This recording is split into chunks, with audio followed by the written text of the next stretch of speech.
EU programming that has already been put in, and I would encourage the Commission to lift its eyes and to actually enable us to cooperate on development. It's what we want to do. They are the block to that. Thank you, Mr. Speaker. When we leave the EU, does my right honourable friend agree that it will be easier for us to strike trade deals with developing nations and around the world, creating jobs for those developing nations, thus enabling their economies to grow as well as ours?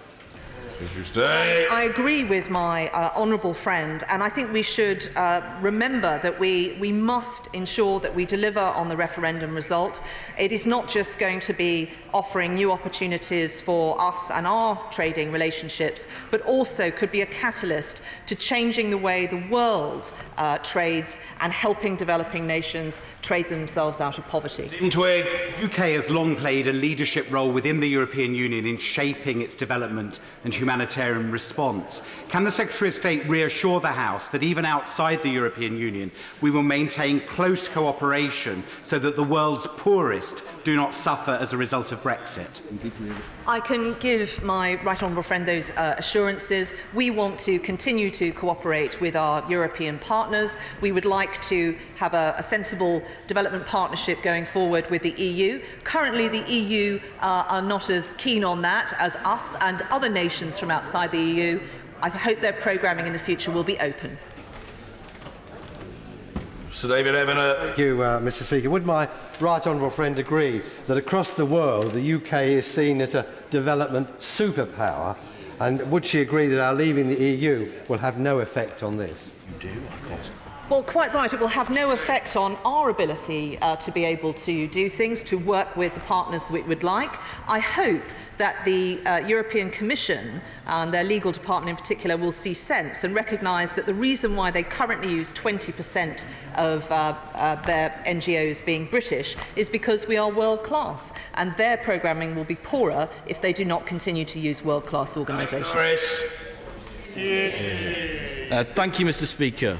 With time running out, the government needs to arrange a large volume of trade deals in a short period of time. Deals they said that would be easy, but are not. And there is a concern that to do so, they may promise aid spending as an inducement to a favourable trade deal. Can the Secretary of State today commit that aid spending will continue to be untied and will always be based on need alone rather than for our own commercial and trade ends? Stay. Yes, I've always said that, and we will always do that. Craig Tracy. Question number 3, Mr. Speaker. Indeed. Minister Harriet Baldwin. Thank you, Mr. Speaker. With your permission, I'd like to group this with question 12. Tackling climate change is a priority for the government. We've committed £5.8 billion to help developing countries to reduce emissions and to manage the impacts of climate change. To date, our support has helped 47 million people cope with the effects of climate change and supported 17 million people gain access to clean energy. Craig Tracy. The latest round of funding for the Darwin Initiative has committed to £10 million worth of funding for 52 international projects. Can the Minister confirm these projects will support and enhance biodiversity and the natural environment right across the globe? Minister. Well, I do welcome the way in which the Department for the Environment, Food and Rural Affairs has allocated this money. Of course, it is overseas development assistance money that helps to support and enhance biodiversity, and it does so in countries which are eligible for overseas development assistance. Hugh Merriman. Thank you, Mr. Speaker. It's very welcome that the government are doing more to help developing countries with climate change, but the reality, as I've seen for myself, is that in countries in Africa, it's the Chinese leading a very large carbon footprint. What more can this government do to persuade the Chinese to do better in Africa? Minister. Well, Mr. Speaker, I know that my honourable friend is an aide to the Chancellor, and I know that the Chancellor was in China this week and emphasising in his remarks the importance of taking into account the Sustainable Development Goals in terms of development projects. I'm actually very pleased to see that China and other countries, indeed 78 different countries have issued green bonds here in the City of London, 8 different currencies raising $24.5 billion towards sustainable development, and I think that's an initiative where the UK has really shown leadership.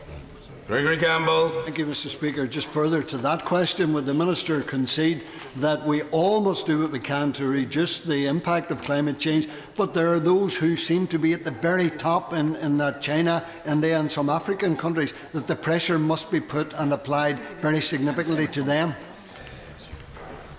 I think it is really important that we all recognise that the world has signed up to what are called sustainable development goals, and that part of that sustainability means that new investment should always avoid as much as possible any investments in fossil fuels. That's something that we've shown leadership in. The recent round of bids from the Green Climate Fund, which we helped to fund, for example, has led to a lot of renewable energy projects in Africa and elsewhere. Thank you, Mr. Speaker. With the growing climate crisis, shouldn't this be the top priority of her department to ensure sustainable development, diversification, the ending of deforestation, public transport, clean energy and everything else? Shouldn't this be the top priority? Minister. Well, of course, it's a very important priority. Obviously, humanitarian assistance continues to be the thing that we spend the most on. But, of course, that can also be the emphasis on that can also be in terms of its sustainability. And we do a great deal to ensure that. But I think the £5.8 billion that we've contributed so far to international climate finance gives an idea of the level of commitment that we have to this issue around the world. Caroline Spellman. Mr. Speaker, I've seen for myself how Tier Fund's programme of providing solar technology in a country like Bangladesh has transformed the lives of young people. So I'm pleased to hear now DFID are going to extend these efforts into Africa. Would you agree with me that young people having the chance to study under light at night is going to help significantly improve their life chances? Minister. It is so important that we recognise that access to electricity and that we encourage that to be through renewable sources, including off-grid. We held a big event for energy ministers in Africa here in London recently to show them the options that they do have for things like sustainable and clean mini-grids. So I think there's a huge amount that the UK can do in terms of both technical and financial expertise. Mr. Speaker, we all heard amid last week's climate change protests that low to middle income countries in the world will be hardest hit. Yet the UK government continues to tell us it's world leading in helping these countries tackle climate change. However, in the year 2017-18, fossil fuels made up not 60, 70 or even 80%, but a shocking 99.4% of the UK export finances energy support towards these same countries, locking them into a dependency on high carbon energy. So doesn't the Secretary of State agree that all this talk of commitment to cutting greenhouse gases is nothing more than simply hot air? Minister. Well, I'm sure he'll want to raise questions about UK export finance when he has the opportunity to question our colleagues from the Department for International Trade. I can say that from the point of view of us within DFID, the focus is very much on ensuring that we encourage access to electricity from renewable sources, and so far some 17 million people around the world have gained access to clean energy thanks to our investment. Dan Carden. Thank you, Mr. Speaker. I wonder if the Minister would commit today to audit and publish the UK's aid spending on fossil fuels through the CDC, through the Prosperity Fund and through multilateral organisations. Yeah. Well, I'm pretty sure, Minister. Mr. Speaker, that a lot of this information is already in the public domain. I can confirm to the honourable gentleman that as far as CDC is concerned, my understanding is there have been no new investments in fossil fuels since 2012. Carden. Thank you, Mr. Speaker. The Labour Party is committed to divesting DFID from all fossil fuel projects. They directly undermine the global goals on climate and sustainable energy. But, Mr. Speaker, it's time we admitted that there's more to life than money, and it's time we focus not just on GDP, but on general well-being. Not my words, Mr. Speaker, but David Cameron's. GDP is a crude indicator that tells us nothing of people's well-being, inequality levels, or the health of our planet. But this Secretary of State seems concerned only with increased competition and mobilising private finance to deliver the global goals. So isn't it time the government woke up to the need for new policies and new measures that focus on people and planet? Minister. Well, Well, I'm sure that the honourable gentleman will, in that case, welcome the fact that my right honourable friend is the human capital champion at the World Bank. He will be aware of the extensive impact that we have in terms of both health and education through our spending around the world. And, of course, we're taking part in the voluntary national review of the Sustainable Development Goals. And I'm sure he will welcome, Mr. Speaker, the fact that, according to a recent UN study, the UK has actually become a happier country and has increased its happiness in the world. Number 5, sir. Secretary of State. DFID provides funding to the UN Refugee Agency to prioritise the greatest humanitarian and protection needs of refugees globally. This includes Tibetan refugees in need of urgent life-saving assistance. Tim Lawton. This week I hope to be attending the 7th World Parliamentary Convention on Tibet together with the Honourable Member for Dundee, marking 60 years of the invasion and oppression of the Tibetan people, 1 million lives lost, and the oppression of the culture, language and human rights of those people. Many of them are refugees in Dharamsala in desperate need of our help to keep the spirit of Tibet alive. Can we do more to help those refugees in their culture and their education programmes which they value so much? Well, my right honourable friend raises an important point. Clearly, DFID's funding is very much focused, yes, on education, but also on humanitarian assistance and support for refugees. But I will undertake to talk to my colleagues in both DCMS and the Foreign Office to see what more we can do to support culture and heritage for the Tibetan people. Kerry McCarthy. I'm very glad the Minister is taking an interest in Tibet, but can I also urge her, sort of reflecting back on the earlier question, to look at the impact of climate change on what is often dubbed the third pole, the melting of the Himalayan glaciers, which is having a huge impact on the Tibetan area and is overlooked when we talk about climate change. Well, I think it's absolutely right that the Honourable Lady raises this. I personally think that the ways that Britain can contribute most to the 17 global goals, there are some that really stand out. Healthcare, climate change, partnerships being, I think, the key three. She is absolutely right. And she knows that the Prime Minister, who is the UN Secretary-General's climate resilience champion, is going to be doing much more on this in the forthcoming months. Rebecca Powell. Question number 6, please. Minister Baldwin. DFID is committed to helping developing countries tackle the problem of plastic pollution.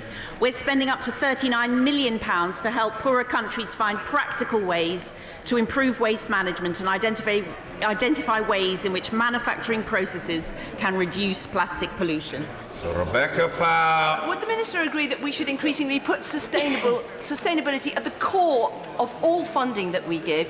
And particularly with plastic, there are some projects TIER fund are running which actually enable people to earn a living whilst cleaning up the planet. I think this is the direction we should increasingly be going in.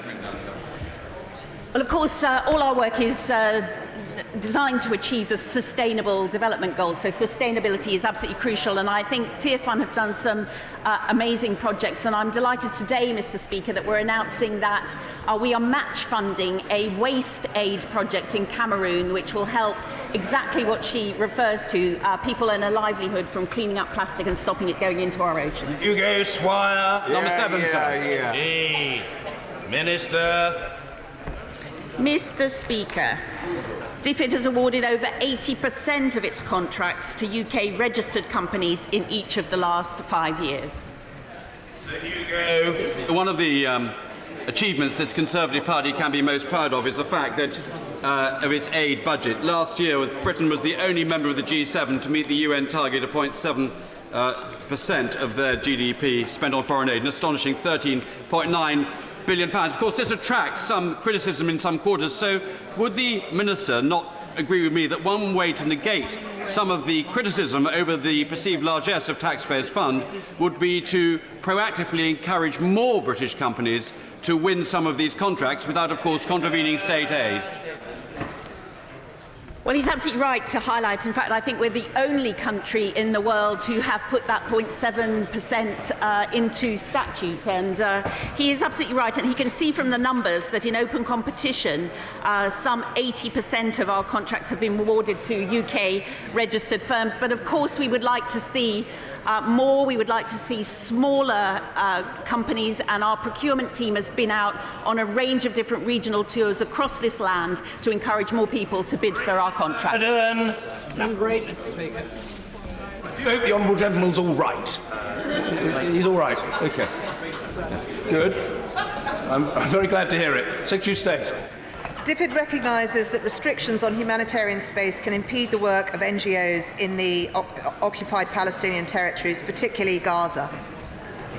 Richard Burden. Secretary of State will, I think, be aware that currently the government of Israel is attempting to deport Omar Shakir, the country director of Human Rights Watch, for highlighting the impact on the welfare of Palestinians of doing business with illegal Israeli settlements. I welcome the fact that the UK is a party to a statement made to the United Nations Security Council on Monday, asking Israel to allow Human Rights Watch and Mr Shakir to carry on their work unimpeded. Can I ask the Minister to echo that call? I'm very happy to echo that. The UK did sign that statement at the UN Security Council. We endorsed it, and as a friend of Israel, we continue to make it clear that a strong, vibrant civil society is in Israel's own interest. Hamas has recently had a crackdown on dissent within the Gaza Strip to its own regime. How can we ensure that the human rights of human rights defenders within Gaza are protected? Secretary of State. Well, both my department, but also in particular the Foreign Office, do a tremendous amount of work to support human rights defenders, and DFID has most recently, at the recent Bonn conference, published a new paper on how we can support civil society and the governance that surrounds it. Order. Topical questions. Sir David Amis. Question number 1, Mr. Speaker. Secretary of State. This week is World Immunization Week. Polio is on the brink of becoming the second human disease in history to be eradicated. The UK remains committed to this effort, supporting countries like Pakistan to reach every child with life-saving vaccinations. I'm sure the whole House will join me in expressing deep sadness at the recent attacks on polio workers in Pakistan, resulting in the deaths of 2 police officers and 1 polio vaccinator. These tragic deaths highlight the immense personal bravery displayed by those delivering immunisations and their commitment to ensure that every child can be protected. Sir David Amis. Honourable friend, join me in congratulating my constituency, Unata Enoandri, on setting up the Fund and Trust to improve educational opportunities for people in South Africa in memory of the loss of her child, and following on from the excellent meeting with my honourable friend, the Minister of State for Africa, any help the department could give us would be excellent. Thank you. Well, I'm very happy to join my honourable friend in commending the work of the Trust. My right honourable friend, the Minister for Africa, has told me about the meeting, and the department will shortly be in touch to talk to him and the Trust about how we can support their ongoing work. Harry McCarthy. Mr. Speaker, there is real concern that not enough is being done to help the people of Mozambique, particularly now that Cyclone Kenneth has struck. What is the Minister doing to ensure that global communities do step up their response to the cyclone, the first cyclone relief fund, and do all they can to relieve this humanitarian disaster? Well, she's absolutely right to raise this, but I think we can be very proud of the work that the UK team in Mozambique are doing, not only with Cyclone Idai, but now also with Cyclone Kenneth. They've been at the forefront in terms of practical and financial assistance. And my right honourable friend held a meeting at the World Bank the week before last to look into attracting other donors into longer-term reconstruction investment in Mozambique. Stephen Kerr. Thank you, Mr. Speaker. It was World Malaria Day last week, so will my right honourable friend update the House on the UK's contribution to the global fight against this preventable disease that kills hundreds of thousands of children every year? Minister. Well, Mr. Speaker, can I pay tribute to my honourable friend's amazing leadership in this area? He has personally gone and visited victims of malaria, and I know that he champions the UK's leadership role, the £500 million a year that we are spending in terms of preventing this terrible disease that leads to the death of a child every 2 minutes in our world. Is the Secretary of State proud of the fact that the Home Office has denied a visa to the Chief Executive of the Scottish Refugee Council's father, meaning that he can't travel from Afghanistan to witness his son's honorary doctorate at the University of Glasgow? What message does it send to developing countries and developing democracies when the UK routinely denies visas to people who want to contribute to our society and tackle poverty around the world? Well, if the honourable gentleman would like to give me the details of the case, I'd be happy to look into it. But I think when we have these cases, that is quite often how they can be resolved, is by talking to the relevant minister. Tim Lawton.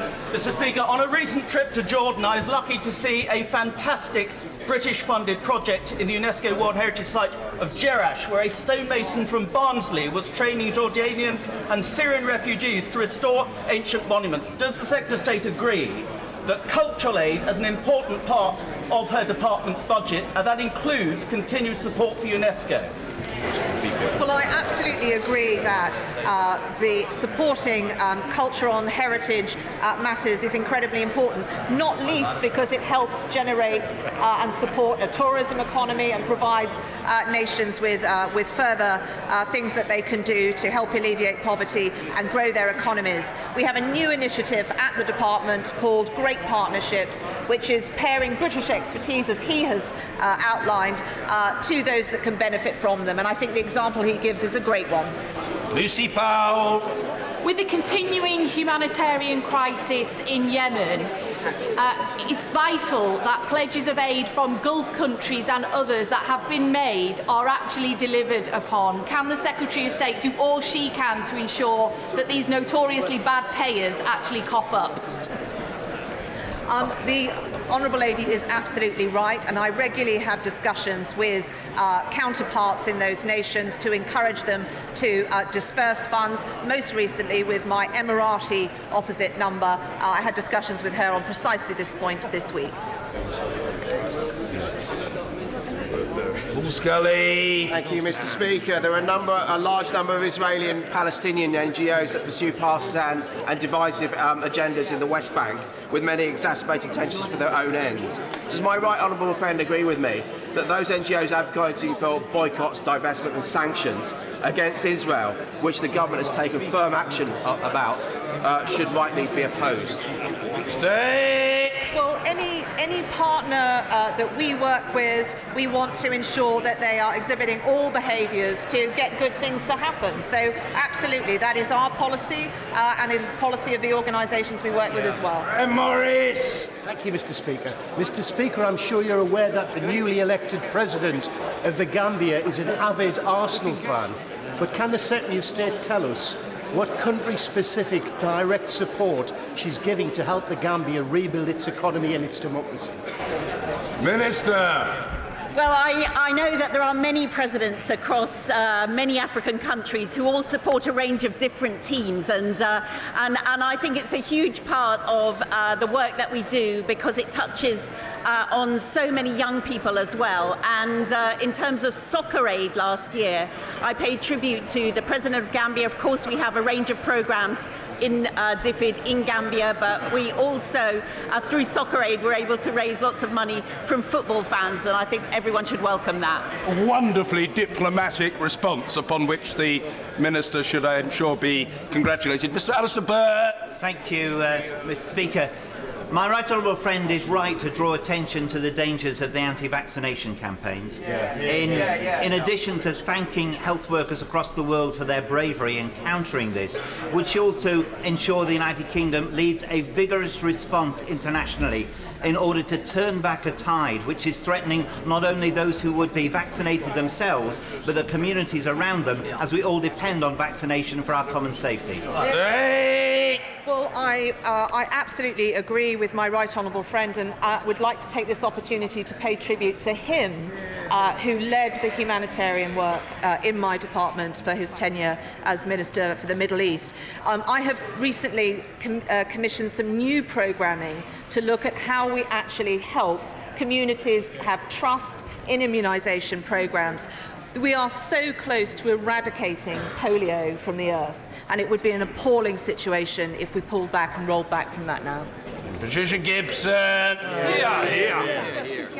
The medieval guardianship system, where a woman is owned by her closest male relative, means that women in Saudi Arabia cannot travel or play sports or do a whole range of things that we take for granted without permission from their male owners.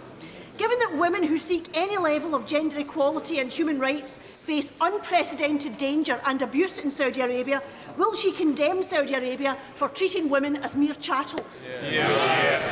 It is absolutely right that we call out behaviour that does not support, empower women and enable them to make the choices that they want to in their lives. I'm very proud of the work not only that my department has done on that, but other departments in government, and we will continue to do that. And I'm calling on all nations to make sure that where we have every opportunity, we ensure that women's rights are in summit communiques, they are in absolutely everything and a core part of every activity that we do. Order, colleagues. Students and staff of Fitzwarren School in Wantage, which I had the pleasure of visiting recently, are attending Prime Minister's questions today, and I feel sure that members across the House will want to welcome them. In particular, a very warm welcome to Charlie Butler and his twin brother Tom, who celebrate their 13th birthday this summer. This Sunday, 13. Order. Questions to the Prime Minister. John Lamont. Thank you very much, Mr. Speaker. Question number 1. The Prime Minister. Mr. Speaker, I'm sure members across the whole House are always pleased when young people take an interest in and attend the proceedings of this chamber, such as those from Fitzwarren School today. I'm sure members from across the House will want to join me in sending my very best wishes to my honourable friend, the Minister for the Constitution, and her husband, Sandy, on the birth of their daughter, Rosamond. Mr. Speaker, may I also congratulate everyone who took part in the London Marathon on Sunday, including members of this House, parliamentary staff and lobby journalists. And I would particularly like to congratulate my parliamentary private secretary, the honourable member for West Aberdeenshire and Kincardine, who completed the marathon with the fastest time of any member of Parliament. Mr. Speaker,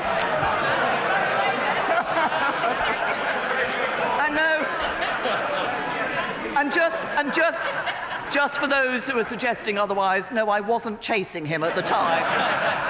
Mr. Speaker, this morning I had meetings with ministerial colleagues and others. In addition to my duties in this House, I shall have further such meetings later today. John Lamont. I associate myself with the comments of the Prime Minister, and I promise to train much harder for next year. On this day in 1707, Scotland and England came together to form the United Kingdom. Does the Prime Minister agree with me that this union has served our country? This union has served our country well, and most people in Scotland agree with that. And does she further agree with me that rather than obsessing with independence, Nicola Sturgeon should get on with the day job and end her neglect of Scotland's NHS, schools and the economy? Prime Minister! First of all, can I congratulate my honourable friend for running the London Marathon and also for all the money that he raised for Marie Curie on his run. And can I thank him for highlighting this anniversary? I'm sure all members across this House will want to join me in marking this anniversary because it is. And he is absolutely right that under the SNP in government in Scotland, what we're seeing is public services getting worse because the SNP are focusing on holding another independence referendum. As my honourable friend says, it's time the SNP stopped ignoring those millions of Scots who do not want another independence referendum and got on with the day job and focused on the issues that matter to people like schools and the economy. Jeremy Corbyn! Thank you, Mr. Speaker. I join the Prime Minister in congratulating all those who ran the London Marathon, and I think the Shadow Health Secretary getting a personal best shows just how fit the Labour Health team is. Mr. Speaker, can I take this opportunity to wish the House and people across the country a very happy May Day on International Workers' Day. Tomorrow, Mr. Speaker, many people across England will go to the polls to vote in local elections. For many people, the government has delivered nothing but failure. On her first day in office, the Prime Minister promised to fight against the burning social injustices that plague our society. Yesterday, an independent government body confirmed that inequality is entrenched in our society from birth to work. Can the Prime Minister now admit that her government has completely failed to take action to tackle the burning injustices? Prime Minister! Can I first of all say to the right honourable gentleman, I'm very sorry that he didn't take the opportunity when he stood up to welcome the anniversary of the union between Scotland and England. I think... I have to say...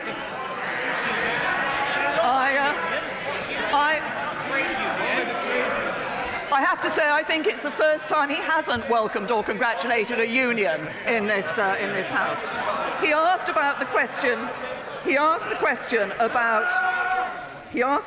about social mobility. And can I say to the right honourable gentleman, can I remind him of what Dame Martina said in the Social Mobility Commission, said yesterday in relation to this report? My sense is there is a real commitment in government to try to make a difference in this area. I want everyone to have the opportunity to reach their potential, whatever their background. And that's why we're improving education, we're helping to create higher paid jobs, we're boosting home ownership. But what would the Right Honourable Gentleman's Party offer young people? Failed policies, broken promises, and piles of debt, just a millstone around their neck. Jeremy Corbyn! Speaker, the reality is social mobility is going backwards and things are getting worse under this government. I'll give you an example. Life expectancy in Britain is falling for the first time since 1945. Where does the Prime Minister think this government has gone wrong when we've reached the point where people now expect to live shorter lives than they did in the past? Prime Minister! Can I say to the right honourable gentleman that, first of all, that it is not the case that people are now expecting to live shorter lives than they have done in the future. It is the case. No. What we have been doing is ensuring that we were providing for people at every stage of their lives, and for young people, particularly today, ensuring that they have the opportunities to lead those full and healthy lives into the future.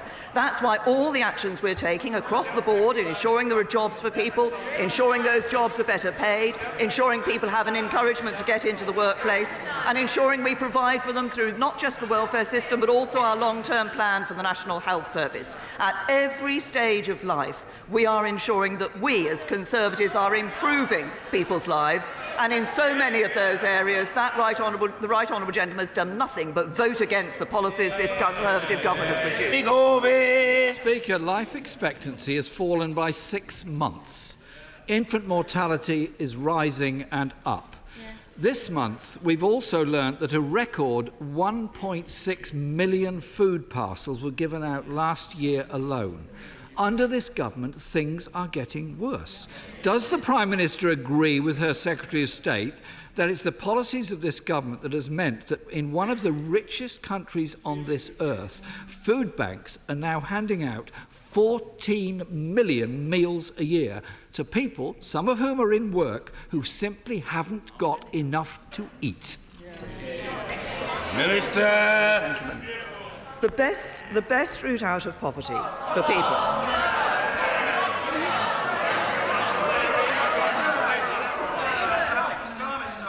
At any stage, the question has been put and the answer from the Prime Minister must be heard. The Prime Minister. The best route out of poverty for people is to be in the workplace. We want to ensure that we are seeing more better paid jobs being created for people in this country, and that's what we're seeing under this government. We see record numbers of people in employment. We see wages rising for the real wages rising for the first time in a decade, and we see that this government is taking decisions that are helping people to keep more money in their pockets. Tax cuts for 32 million people, an increase in the national living wage, freezing fuel duty. All of these have been of major benefit to people. And what did the right honourable gentleman do? On fuel duty freezes, on tax cuts, he's voted against them over a dozen times. Jeremy Corbyn. Mr. Speaker, many of those people receiving food parcels, which has increased by 600,000 in 4 years, are actually people in work because of the low wages they're on, and indeed the frozen wages for many over the past 10 years. Even our own Secretary of State admitted that universal credit has caused people to rely on food banks. Yeah. The number of older people now not getting the care they desperately need has risen to 1.4 million. Think of that, 1.4 million people in need of social care. Things are getting worse. Does the Prime Minister agree with Labour's plan to properly fund social care, or with her former deputy who wants to tax the over 50s and take away their benefits? Prime Minister. As I have said on a number of occasions in this House, we agree that we do need to ensure there is a sustainable long-term future for social care, and we'll be bringing forward proposals in relation to that. We have given councils access to nearly £4 billion more for adult social care this year. That means a 9% increase in real terms in funding for adult social care between 2015-16 and 2019-20. But it's not just about the funding that goes into social care. It's also about ensuring... Oh, no, lots of Labour members say, oh, yes, it is. Actually, no, it's about ensuring that best practice is seen across local authorities and NHS trusts. And that's why this isn't just about funding for social care for local authorities. It's also about our long-term plan for the National Health Service, the biggest cash boost in the National Health Service's history, stability for the NHS, improving social care, providing for people in their old age. Jeremy Corbyn. Mr. Speaker, the Prime Minister seems to have a head in the sand. The reality is that £7 billion has been cut from adult social care since 2010, a system teetering on the brink of collapse as care companies go into administration, and the stress on the residents of those homes and their families is unbelievable. We need a serious strategy that ensures people get the social care they need when they need it. Under this government, Mr. Speaker, things are getting worse on our streets too. Violent crime is up by 19%. Robberies up by 18%. Knife crime at the highest level on record. And 2.3 million criminal investigations closed because the police were unable to identify a suspect, I believe because they have insufficient staff to do it. Does the Prime Minister accept that there is a violent crime epidemic that has arisen on her watch and is tearing our communities and our families apart? It has to be addressed by investment in our communities. Prime Minister. Can I first of all say to the right honourable gentleman, because he made a reference in relation to care companies at the beginning of his question, with a suggestion that this was a worrying time for all those who are in the provisions that are provided by those care companies. Of course it's a concerning time for them and their families and for the employees of the company concerned. I think he's referring to Four Seasons. The Care Quality Commission is absolutely clear that there is no risk of service disruption at this time, and there should never be a gap in care for an individual. That's because of the 2014 Care Act, introduced under Conservatives in government, which places a duty on local authorities to intervene to protect individuals where their provider is unable to carry on care because of business failure. He then went on to talk about the issue of crime. And can I say to the right honourable gentleman, first of all, what we do see is that overall, under the crime survey, actually crime is down by a third. He quotes the figures from police recorded crime. He has actually been hauled up, I think, by the National Statistics Authority previously for failing to quote the crime survey and for only quoting the police recorded crime. He talks about more money being available to police. There's around £1 billion more money available to the police this year.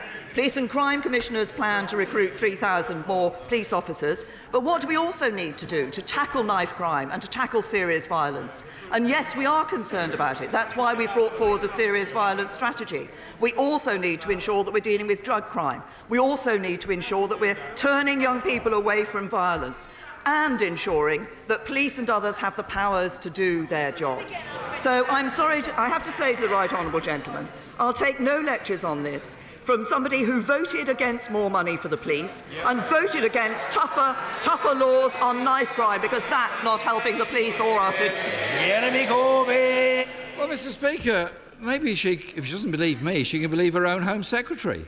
He said in March, serious violence is on the rise, communities are being torn apart and families are losing their children. 21,000 less police officers is a pretty obvious connection. There's likely to be a rise in crime and disorder as a result of it.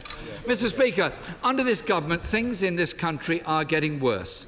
Their cuts and incompetence have left communities struggling and pushed public services into crisis. They've cut council budgets by 50%. Poverty is up, waiting times are up, violent crime is up, all under a government that seems to care more about pushing its very damaging austerity agenda than tackling the burning social injustices. Ahead of tomorrow's elections in England, can the Prime Minister explain why from social care to crime, from life expectancy to poverty, things are getting worse under her government? Prime Minister! The biggest cash boost to the NHS in its history under this Conservative government. More people in work than ever before. More children in good and outstanding schools getting the opportunities for their futures. And what do we see from Conservative councils up and down the country? Conservative councils give better services, they recycle more, they fix more potholes, and they charge lower taxes. A vote for Labour is a vote for mismanagement, worse services and higher taxes. It's Conservative councils that give better services and charge you less. Kevin Hollingray. Thank you, Mr. Speaker. Would the Prime Minister confirm her support for Transport for the North Strategic Transport Plan, which would help create an additional 850,000 jobs and £100 billion of economic growth by 2050 by connecting the key cities of the North through Northern Powerhouse Rail and improving key trunk roads such as the A64, which runs through the beautiful and economically stifled constituency of Thurston Malton? Prime Minister. I agree with my honourable friend about the importance of Transport for the North. We are giving the great towns and cities and counties of the North more say over transport investment through Transport for the North, enabling the North to speak with one voice on its vision for transport over the next 30 years. They've made significant progress in finalising their strategic transport plan, and I welcome that. And we're committed to reversing decades of underinvestment in northern transport, and will have invested a record £13 billion in the region by 2020. In regards to the A64 that my honourable friend raises, I understand Highways England have undertaken considerable work on the performance of the A64, and that will inform decisions that they will be taking on strategic road investments in the next period between 2020 and 2025 as part of the second road investment strategy. But I'm sure they will have heard the passionate plea from my honourable friend for his constituency. Ian Blackford. Thank you, Mr. Speaker. Scotland's First Minister has pledged to match free EU student fees through to 2021. Will the Prime Minister follow this example, or is she determined to build a bigger hostile environment?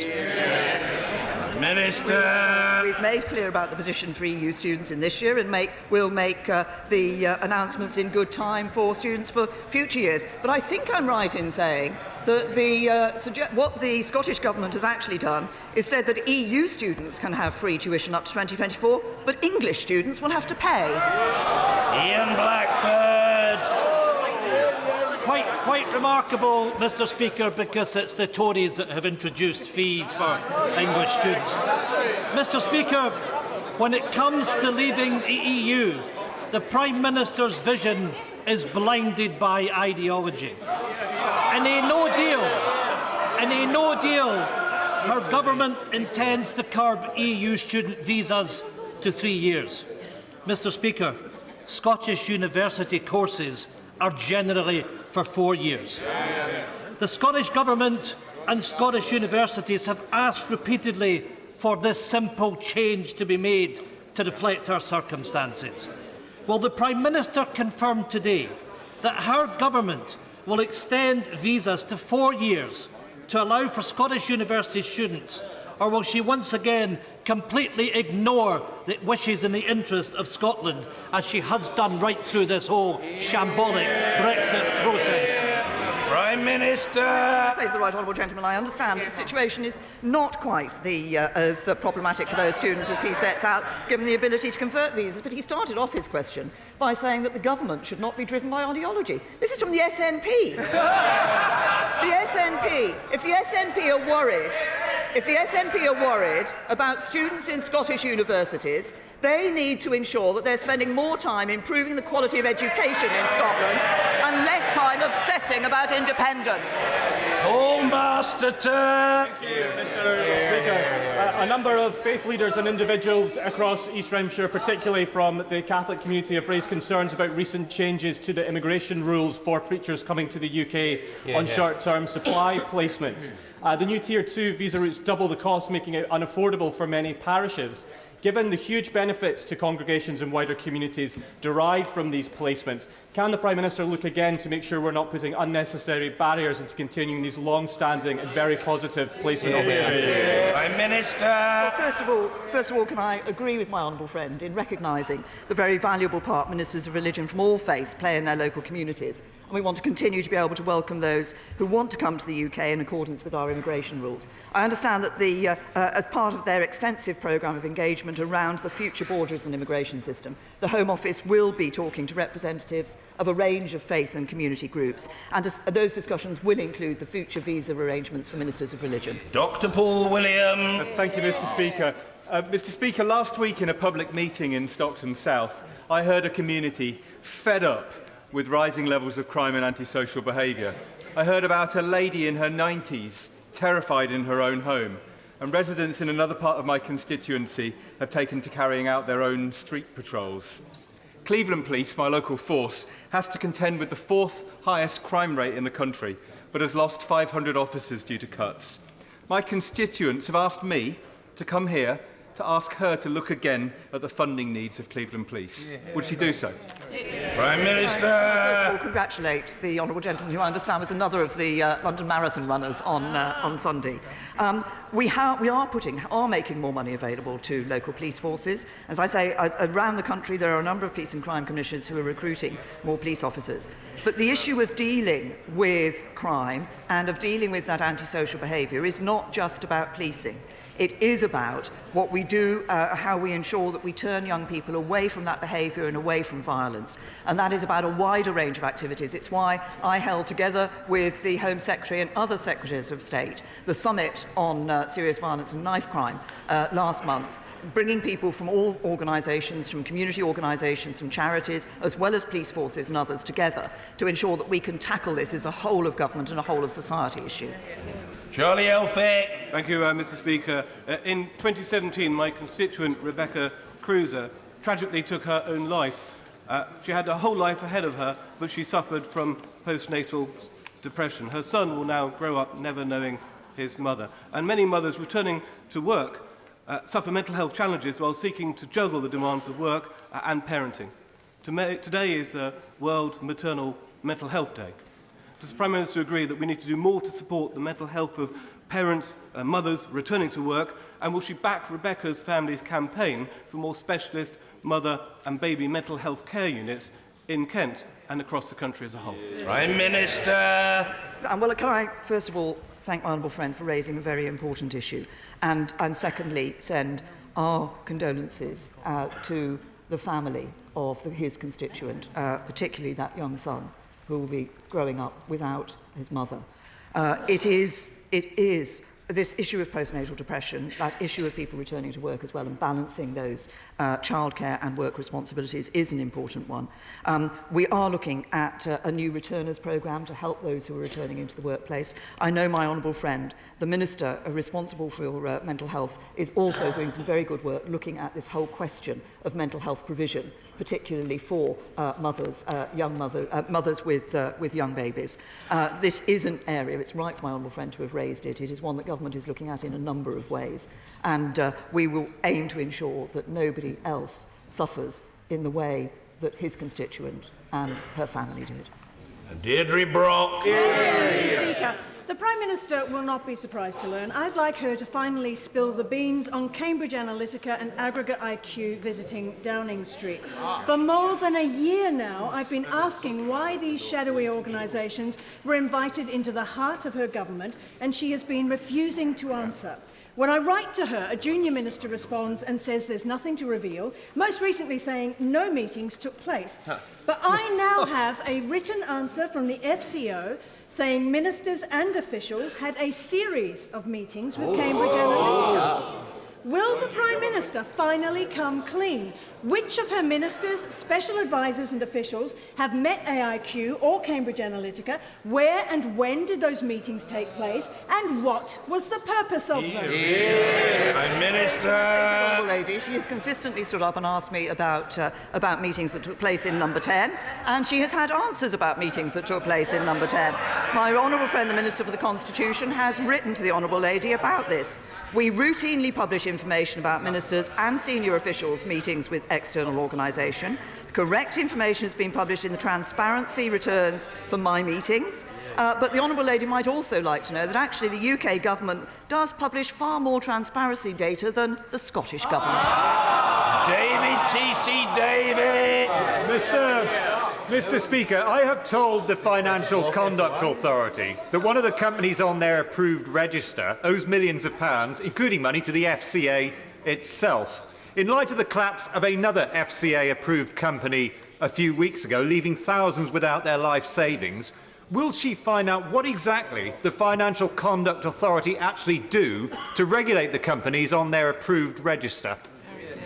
Prime Minister. Can I say to my honourable friend, I'm sure he raises obviously an important issue, and I'm very happy to write to him with more detail in relation to the actions that take place by the Financial Conduct Authority as they look at those companies on their approved list. And I think perhaps it would be more helpful for him if I was able to give him a more detailed reply in writing. Marion Fellow. Thank you, Mr. Speaker, and may I be lucky enough to be one of the 27% who get their question answered by this Prime Minister. Mr. Speaker, payday loans disproportionately affect the vulnerable, and the Motherwell postcode has the largest payday loans per head in Scotland. As this government's universal credit system is forcing people to turn to these high-interest lenders, will the Prime Minister halt the rollout of universal credit and take action on these vultures in these companies who prey on the most desperate in our society?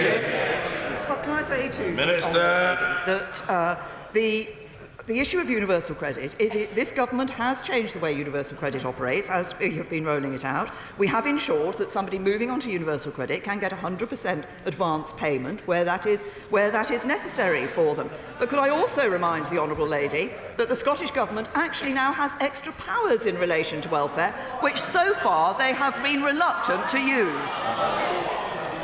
Ed Vasey.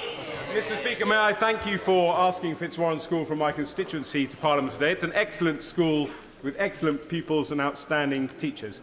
Will the Prime Minister join with me in congratulating the Education Secretary for allocating £6 billion to high-needs schools, an increase of £142 million on the year before? Will she continue to relentlessly focus on the needs of schools like these, particularly in rural areas, and the need for more sixth form places in high-need schools.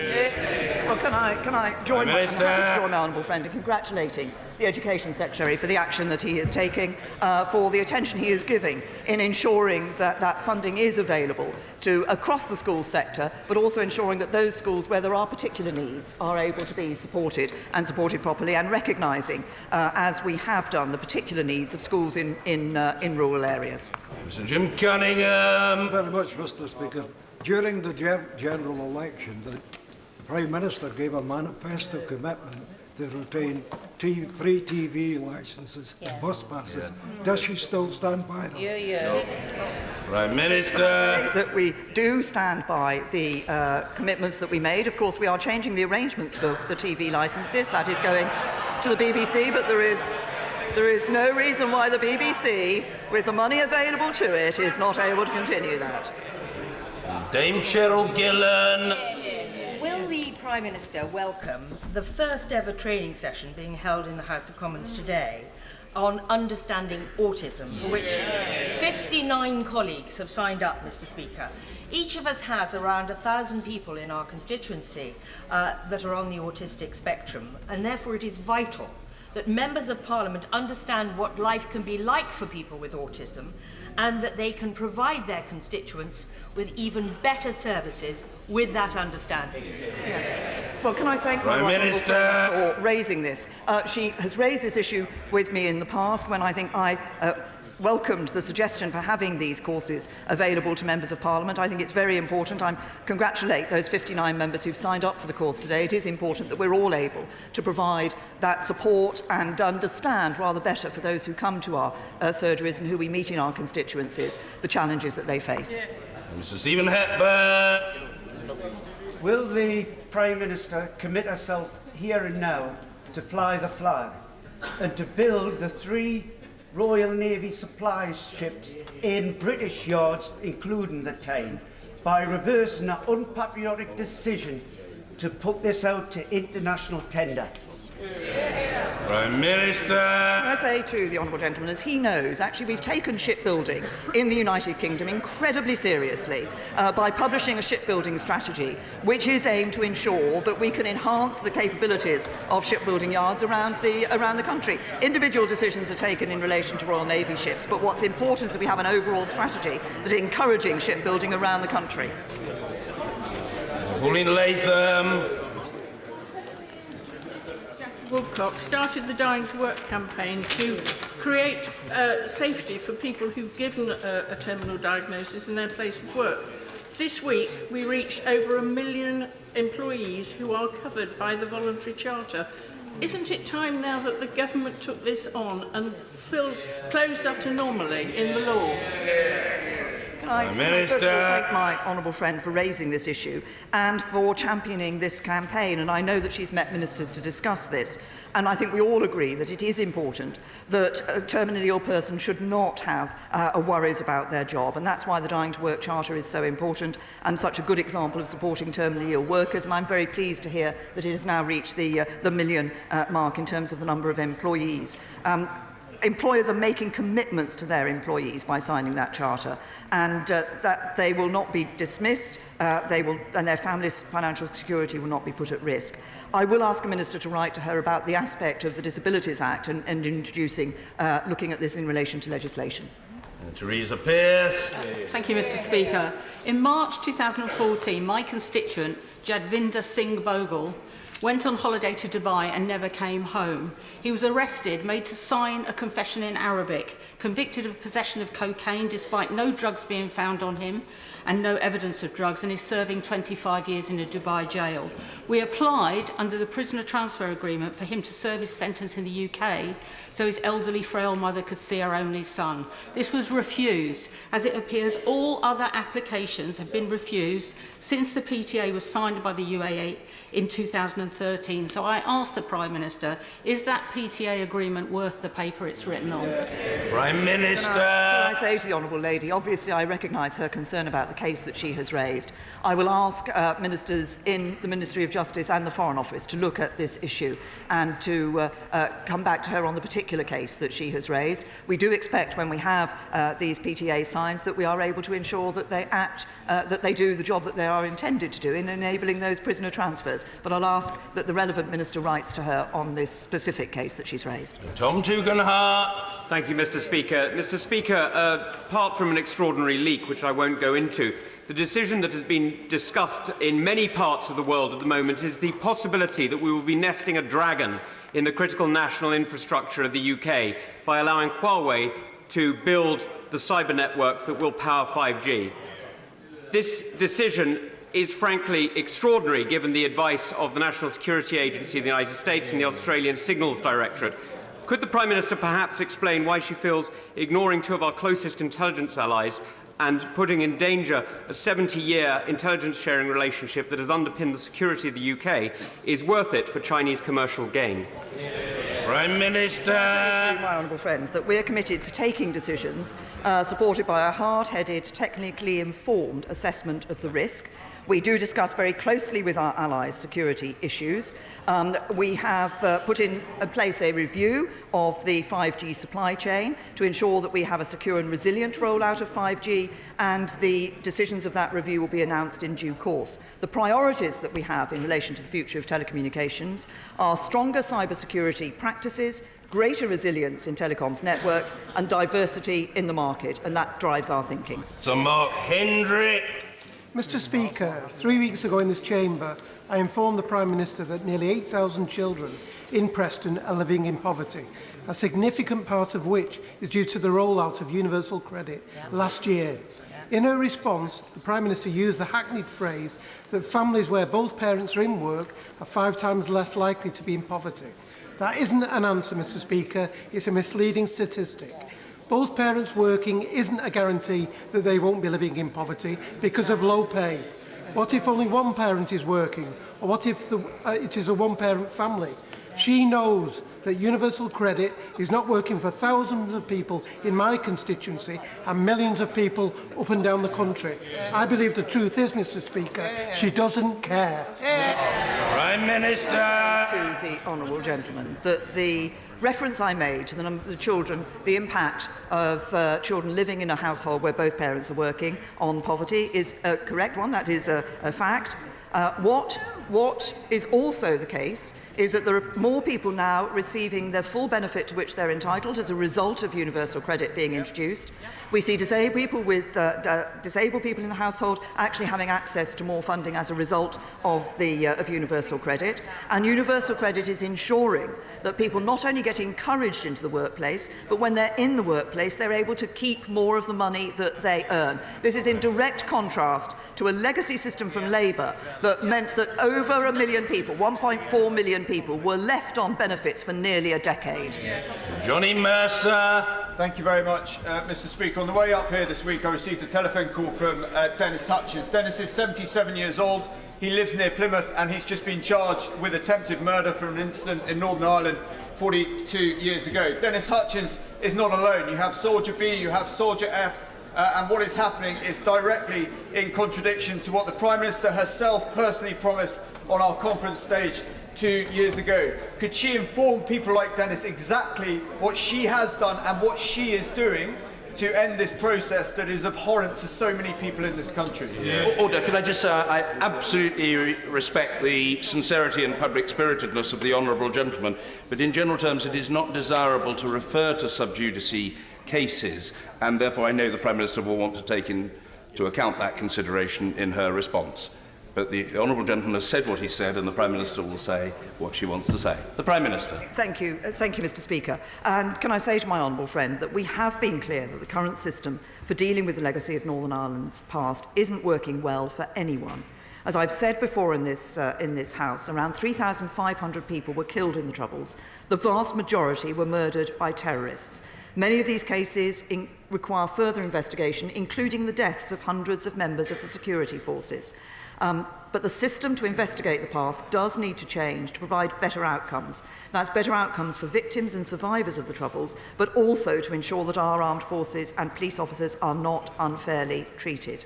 That's why across government we're continuing to work on proposals on how best to move forward. But the MOD are also looking at the wider issue of what more can be done to ensure service personnel aren't unfairly pursued through the courts in relation to service overseas, including considering legislation. David Linden. Thank you very much, Mr Speaker. Frustratingly, this is now the third PMQs in which I've raised the plight of fellow parents of premature and sick babies. The last time the Prime Minister told the House that the Government was undertaking a short, focused internal review of provision for parents of premature, sick and multiple babies to obtain an understanding of the barriers to participating in the labour market. So when will the Government publish the findings of that review and finally take action for us? First of all, can I congratulate the honourable member, because I understand he was another of the members who ran the marathon on Sunday. I understand he did it in support of Glasgow Girls Football Club and raised money for that very good cause. Officials in Bays are undertaking a short, focused internal review of provisions for parents of premature, sick and multiple babies. They are looking at the issues the honourable gentleman raised at returning to work, the barriers to returning to work and staying in work that some parents can face. They've been working with organisations such as Bliss, The Smallest Things and TAMBA to better understand the issues for parents. And I'm sure that a minister will be happy to meet the honourable gentleman in due course when these conclusions are reached. Jeremy Lefroy. Thank you very much, Mr Speaker. Nazanin Zaghari Ratcliffe has now been in prison in Tehran for more than 3 years, deprived of the presence of her family. Would the Prime Minister join with me in assuring her and all those who are unjustly imprisoned overseas, as the honourable member mentioned earlier, that they are not forgotten in this House? And would she update the House on what measures are being taken to ensure that Nazanin can come home as soon as possible, and in the meantime get the treatment, medical treatment she so desperately needs? Yes. Prime Minister. Or give the general reassurance that my honourable friend asked for, that these cases are not forgotten, that they continue to be worked on by ministers and officials. Her case and others in relation to Iran, I raise whenever I see President Rouhani, I raise these issues. The Foreign Secretary raises them with his opposite numbers. We are constantly raising these issues, but we are also ensuring that in terms of our presence in Iran, that they are working with the Iranian authorities as far as possible to ensure that the necessary medical assistance is provided to Nazanin, and indeed that others are supported in the way that they need to be. But I can assure my honourable friend that these cases are not forgotten. We continue to work on them and continue to raise them regularly with the Iranian authorities. Liz McInnes. I know that the Prime Minister understands the importance of women attending their cervical smear tests, and I am sure that she's aware that because of a recent public health campaign that our cervical smear laboratories are overwhelmed. So I wonder if she would care to comment on the recent tendering process for cytology services in England, which will see the number of laboratories reduced from 46 to 9. Wow. Can I say to the honourable lady that the question is what capability will be there, what capacity will be there for the cases to be properly dealt with. And the Department for Health and Social Care and those who are undertaking this are well aware of the requirement in terms of numbers. Like her, I welcome the fact that there has been that public health campaign on cervical smears. I think this is very important. I want to see more women actually going to have those smears, because that is something that can save their lives. Maggie through. Mr. Speaker. Chasing a Champions League spot, Ilkeston Town is now celebrating their promotion to the Evo Stick Division 1 East. Would my right honourable friend outline what the government is doing to support grassroots football, as this is so vital to our communities? And will she join me in congratulating the Robins and wishing them every success for next season?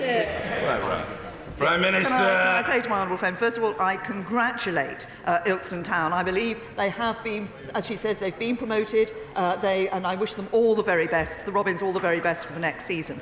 This is a very good example of grassroots football and how that can have a benefit to local communities. And it is important that we are putting more money in. Over 4 years, almost 100 million of public money is being used to help build and upgrade artificial and grass pitches, encourage greater participation and enhance coaching programmes, and that includes creating new and improving existing community football facilities through the Football Foundation.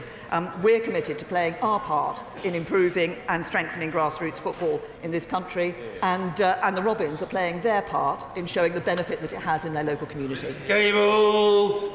Does the Prime Minister accept that the growing warnings about a climate emergency require a fresh approach to highly polluting but rapidly growing sectors like aviation? And in particular, should not the control of carbon emissions and air quality take precedence over the expansion ambitions of the commercial owners of Heathrow? Prime Minister. Right, honourable gentleman. Of course, we take the issues around emissions and around climate change generally incredibly seriously. We have consistently said that climate change is one of the greatest challenges that the world is facing. That's why I'm proud of the record that this government has in dealing with climate change, in seeing that we have, since 2010, been decarbonising our economy faster than any other G20 economy. We're at the leading edge of industrialised nations in dealing with these issues, and we will continue to do so. Sir David Amis. My right honourable friend join me in congratulating the Music Man project for people with learning difficulties for their triumphant performance at the Albert Hall with the news that they will now go to Broadway, and I'm glad that a number of colleagues were present there. So isn't this yet another reason why Southend should become a city? Prime Minister. First of all, I'm very happy to join my honourable friend in congratulating the performance of the Music Man project and wishing them all the best on their trip to Broadway. Opportunities like this are very important for musicians with disabilities, and they are, I think, they are paving the way and showing the excellent work that can be done and the enjoyment and excitement that those musicians can get through those performances. And can I say to my honourable friend, I don't think he's asked me a single question in this House which hasn't asked about Southend becoming a city, so I welcome. I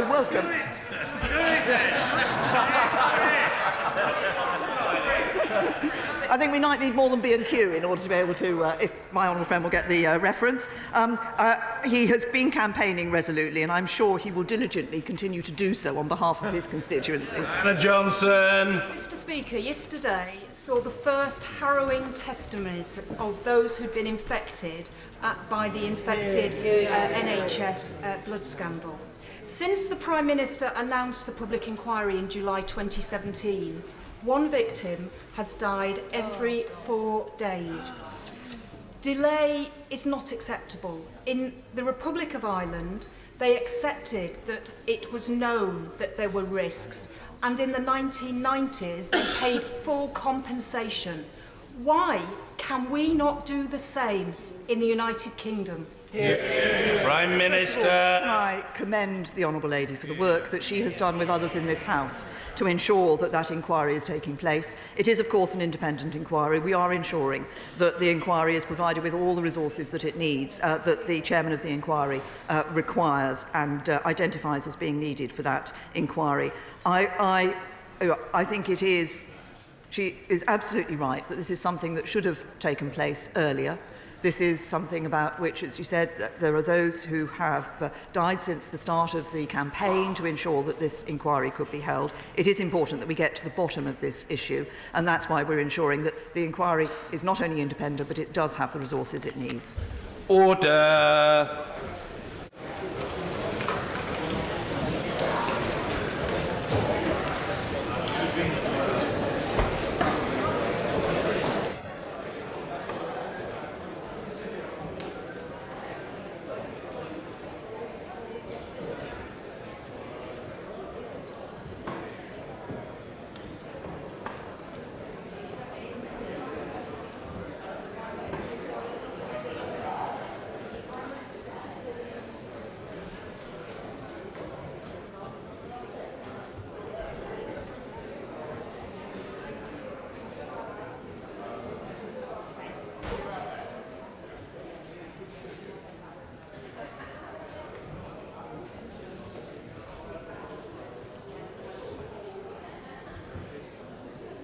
Order. Statement. The Secretary of State for Business.